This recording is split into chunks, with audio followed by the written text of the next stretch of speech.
A billionaire has passed away, but his family shows no grief at all. Some even let out a laugh. They're just waiting for the funeral to end, to divide the estate. However, when the lawyer finishes reading the will, everyone is furious. Their father left them nothing. Only grandson Jack seems indifferent, because rumor has it his father was killed by his grandfather. So they had a terrible relationship. He never expected any inheritance from his grandfather, but the lawyer asks him to stay and plays a video recording. Jack is extremely impatient at first, until his grandfather mentions an ultimate gift. He's immediately interested. There are 12 gifts in total, but to receive these gifts, Jack must pass his grandfather's tests. If he fails or gives up along the way, all rewards will be canceled. The lawyer will supervise the entire process. He hands Jack a plane ticket, telling him to fly to Houston tomorrow morning. The next day, Jack arrives in Houston. His grandfather's old friend comes to meet him. Nick takes him to a farm and teaches him to drive fence posts. He'll earn $1 for each post he drives. This is his first test. He also tells him this was your grandfather's first earnings. Jack is frustrated, but has no choice but to accept the so-called test.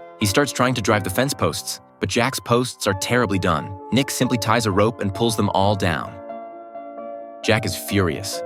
But a few days later, Nick discovers Jack has driven the posts extremely well. Stretching as far as the eye can see, he passes the first test successfully. He immediately finds the lawyer. "Where's my gift?" But the lawyer tells him, "Work is your first gift." Jack threatens to quit, but the lawyer persuades him to continue, because the surprises are yet to come. But when Jack returns home, he finds his $1 million mansion has been repossessed. He runs to the parking lot. His luxury car has been towed away. Too desperate, Jack is forced to continue the tests. His next test is to find a true friend within a month. Jack first thinks of his girlfriend. They go to a fancy restaurant and order a bottle of 82 Lafite. But when it's time to pay, the waiter tells Jack his card has been frozen. Jack can only ask his girlfriend to pay, but she storms off angrily.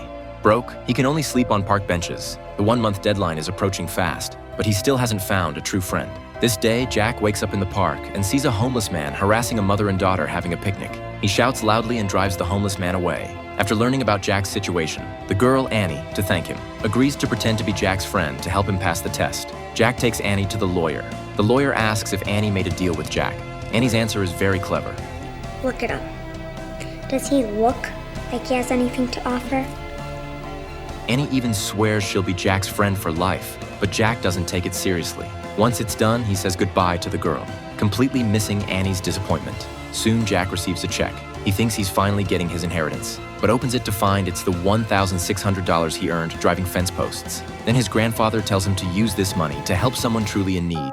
Jack thinks of the homeless man from before and plans to give him $100, but the homeless man turns and runs. Turns out he stole someone's bag. Opening it, he finds Annie's mother's ID and Annie's hospital bills. Only then does he realize Annie is seriously ill. Jack goes to the hospital and sees Annie, who's lost all her hair from chemotherapy. To avoid embarrassing Annie, he quietly leaves the bag on the table and walks away. He uses all the money to pay her medical bills, because she is the one who truly needs help. Without realizing it, Jack has received 3 precious gifts: work, friendship, and the meaning of money. This wonderful film is called The Ultimate Gift.